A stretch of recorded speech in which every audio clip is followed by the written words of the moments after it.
Olá! Bora para mais uma reflexão juntos? Hoje a gente vai mergulhar numa crítica bem poderosa sobre essa vida de aparências, de performance, com base numa reflexão do Ed René Kivitz. A gente vai explorar essa tensão, sabe, entre uma espiritualidade que é de verdade e uma religião que é feita mais pro palco, pros aplausos. E olha, tudo começa com esse aviso que está lá no Evangelho de Mateus. Essa frase já prepara o terreno para toda a nossa discussão. A diferença gritante entre viver de um jeito autêntico e, bom, atuar para uma plateia. Ok, vamos fundo nisso. O conflito principal aqui, a grande questão, é essa briga entre uma fé genuína, de dentro para fora, e uma religião que é toda montada para o público, que precisa da aprovação de quem está olhando. Mas, para a gente entender de onde vem essa crítica, a gente precisa fazer uma pequena viagem no tempo. Vamos voltar lá para a Judéia, na época da ocupação romana. Pensa num lugar que era uma verdadeira panela de pressão cultural e religiosa.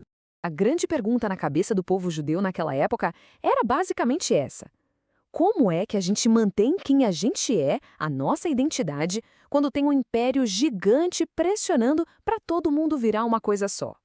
E essa pergunta, claro, gerou respostas bem diferentes. Basicamente, surgiram 3 jeitos de lidar com a situação. Os essênios se retiraram, foram para o deserto. Os zelotes ficaram para lutar, muitas vezes na base da violência. E aí vem os fariseus, que eram o grupo mais influente. A tática deles foi outra, a ostentação. A ideia era pegar os rituais, que eram coisas mais privadas ou do templo, e levar para a praça pública. Fazer tudo à vista de todo mundo para dizer, olha, nós somos judeus, essa é a nossa identidade. Pois é, e é justamente essa tática, essa abordagem dos fariseus que Jesus vai criticar duramente. E ele usa uma palavra muito específica e bem reveladora para descrever o que eles estavam fazendo. A grande sacada aqui está na origem da palavra hipócrita. No grego, hipocretes era simplesmente a palavra para ator de teatro. Então, quando Jesus os chama de hipócritas, ele não está só falando que eles são falsos, ele está dizendo algo muito mais profundo. O que vocês estão fazendo é teatro, é uma encenação.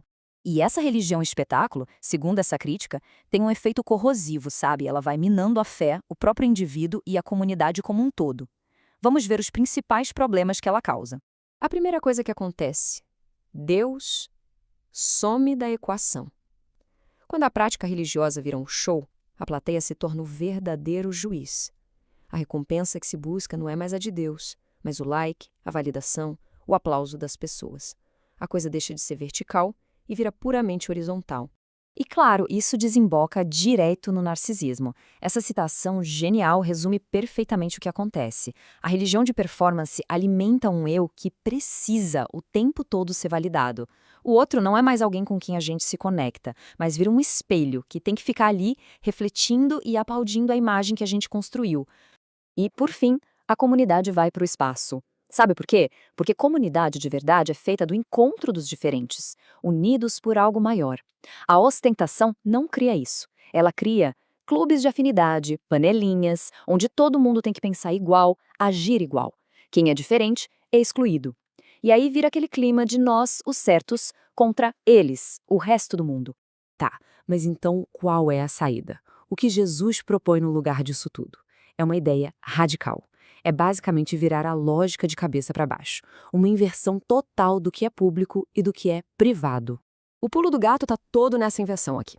Olha só. A proposta não é abandonar os rituais, de jeito nenhum.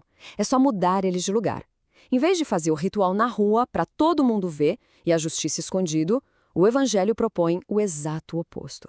A justiça, a compaixão, a generosidade, isso sim é para ser público. Já o ritual, a oração, o jejum, isso é para ser feito no privado. E para a gente entender melhor essa ideia de lugar secreto, ajuda a pensar a vida em 3 camadas. Tem a vida pública, que todo mundo vê, a privada, que a gente divide com os mais chegados, e tem a vida íntima, que é o nosso núcleo, que só existe dentro da gente. É nesse lugar íntimo, nesse lugar secreto, que a verdadeira conexão espiritual se aprofunda. Mas atenção, aqui está o ponto mais importante. Essa vida interior não foi feita para ficar trancada a 7 chaves. Muito pelo contrário. A ideia é que ela transborde, que ela gere frutos que todo mundo possa ver. A experiência íntima se traduz em ações concretas de justiça e compaixão no mundo. Ok, agora vamos puxar essa discussão de séculos atrás e direto para os nossos dias. Como é que essa pressão por performance aparece hoje? Gente, a semelhança é assustadora, né? Aquela praça pública antiga, hoje é o nosso feed nas redes sociais. A necessidade de ser visto, de ostentar uma vida, uma espiritualidade, uma felicidade perfeitas é a mesma. O palco só mudou de endereço. O compositor Tiago York deixou no ar umas perguntas que caem como uma luva aqui. Pensa nisso. Com essa cultura de registrar e postar tudo. Quando foi a última vez que uma experiência foi vivida só por ter sido vivida? Sem precisar de provas, sem precisar de público. E essa segunda pergunta vai direto no coração do problema. Na era dos filtros, da curadoria da própria imagem, o simples ato de se mostrar de verdade, sem retoques, com as nossas vulnerabilidades, isso virou quase um ato de rebeldia. E essa frase, nossa, ela diz tudo, né? É um provérbio dos nossos tempos. Ele resume o custo oculto dessa obsessão pela imagem perfeita. Por trás daquela foto impecável, muitas vezes tem um monte de lutas, de dores, que simplesmente não cabem no palco. E tudo isso nos leva a uma pergunta fundamental, que meio que fecha a nossa reflexão. No fim do dia, o que mede o valor de uma vida? É a imagem que a gente projeta? A performance de uma pessoa correta? Ou será que está nas pequenas atitudes de compaixão, na ajuda que a gente oferece quando não tem câmera ligada, quando ninguém está olhando para bater palma? E, para fechar, fica essa frase, que é um verdadeiro soco no estômago no bom sentido. Ela redefine tudo. Ela tira o foco do espetáculo e coloca na confiabilidade. No fim das contas, a verdadeira espiritualidade talvez não seja sobre o volume do canto, mas sobre ser o tipo de pessoa com quem os outros podem contar, especialmente quando o dia está ruim. Fica aí a reflexão.